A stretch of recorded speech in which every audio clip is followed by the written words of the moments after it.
Okay, we are building an action plan for media across the next few weeks on Media Snacks. If you saw last week, we dealt with media technology, what you should be doing now, next and in the future. This week we're talking about media thinking. And so by thinking we mean... It was about having a point of view, a strategic point of view around media. Yep. So the role that media plays in driving a business outcome. Yeah, really, really important.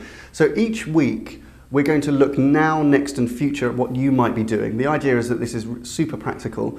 You'll see a link below each video which allows you to download a worksheet to give you a bit more of the detail that we're going to talk about today, and hopefully that inspires change. But it's kind of strategic thinking is important, right? Yeah. We've got, we did some research last year actually as part of our 70s research series looking into media thinking.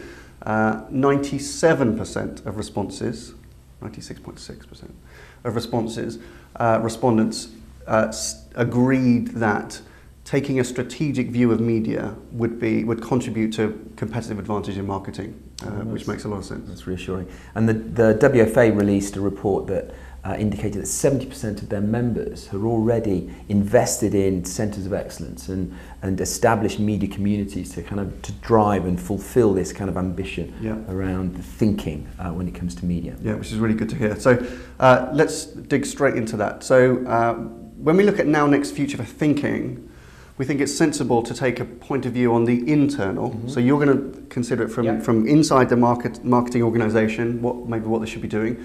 And then I will take a view on external. So what does that mean for your external partners? What does that mean for your agencies? Okay. So from an internal perspective, the first thing that I would suggest brands do is have a vision for media and write it down. So have a clear point of view of the role of media in driving some form of business outcome, and make sure that that is kind of socialised internally. Yeah, exactly. So it sounds obvious, doesn't it? But it's amazing how many don't do that, and it just helps communicate then people understand.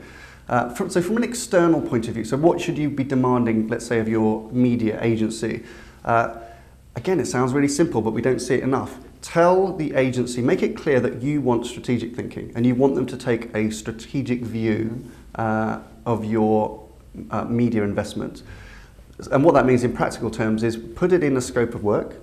Actually write that in as a scope. Ideally, do not pay them on commission because then you're not explicitly declaring the kind of work that you want them to do. It's very focused then on buying, which we'll come on to. And so pay them in the right way and hold an agency to account for the quality of their planning is really important. But make that commitment and statement up front that that's important to you. So next, right? So once you've established a vision for media, what do you then next have to do? Internally. Yeah. And I think that this is actually the hardest challenge of all.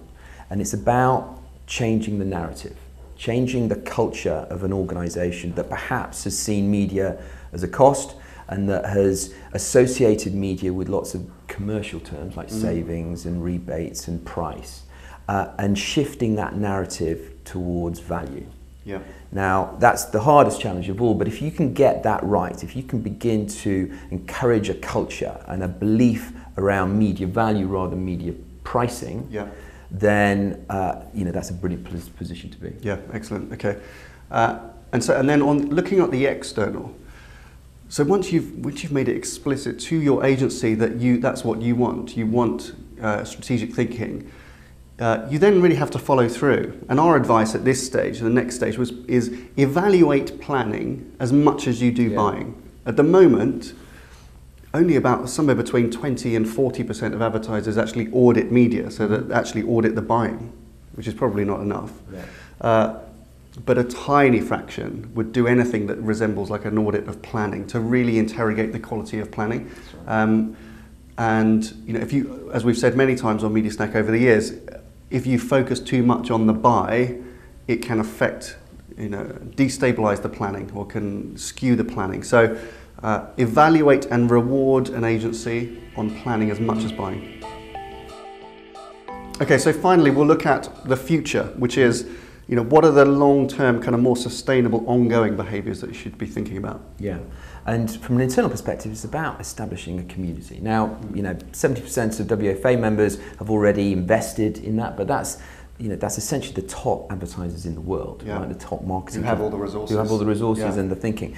We recommend this to everybody to continue to propagate smart strategic thinking of the value proposition. You need to have a culture, you need to have a community of media leaders within an organization that can continue to champion and celebrate success. Yeah, really important. And those businesses, we've seen those businesses that have strong internal media communities or media councils are really good at media. I mean, it really does help.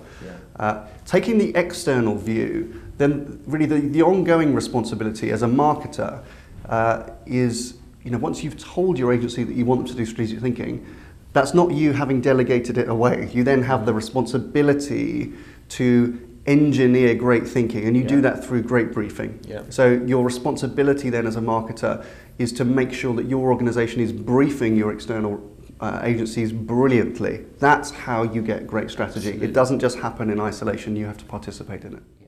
Okay, so that's our action plan for thinking. Click on the link below and download this. Indeed. Commit to media action in 2018. Let's make media better, and let us know how you get on.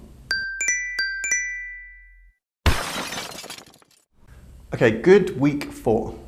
Amazon, again.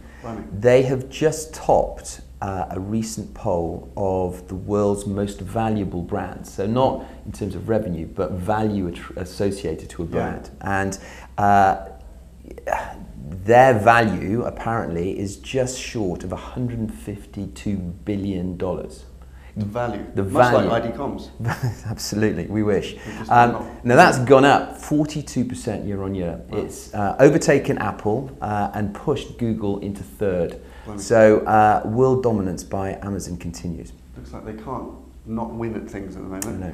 Good for them. And it's been a bad week for... Well, it's been a bad week. It's not really a media thing at all, but it's, I think, just one of the most significant pieces of kind of news in the marketing world. Was the sad death of Ingvar Kamprad, who you might know was the founder of IKEA. So I think he was 91, I think, when he died. But I mean, not only did he create a business, which you've got a hell of a lot of respect for, but he really was one of the first business founders, entrepreneurs that really set like customer obsession as a value. And it's interesting that we're talking about Amazon. That's right. Because you've got to think, like, would there be a Jeff Bezos with customer obsession and operational excellence and trying to create happy employees and kind of happy culture and things like that, if it were not for people like Ingvar Kamprad? And probably there's many businesses owe him a huge debt, and certainly many customers do. So I think it's just important for us to note. A pretty bad week, and we've heard from our friends in IKEA that's incredibly sad across the organisation. Okay, question of the week. In terms of media thinking, where are you? Are you now, next, or future? Excellent. So that's your media thinking action plan. Thank you very much for watching. See you next week. Right, question of the week. So in terms of media thinking, where are you? Are you now, next? No, you do that bit. Oh God, every week. Taking over. Every honestly. Week, just forget the format. It's not a democracy, this is a dictatorship.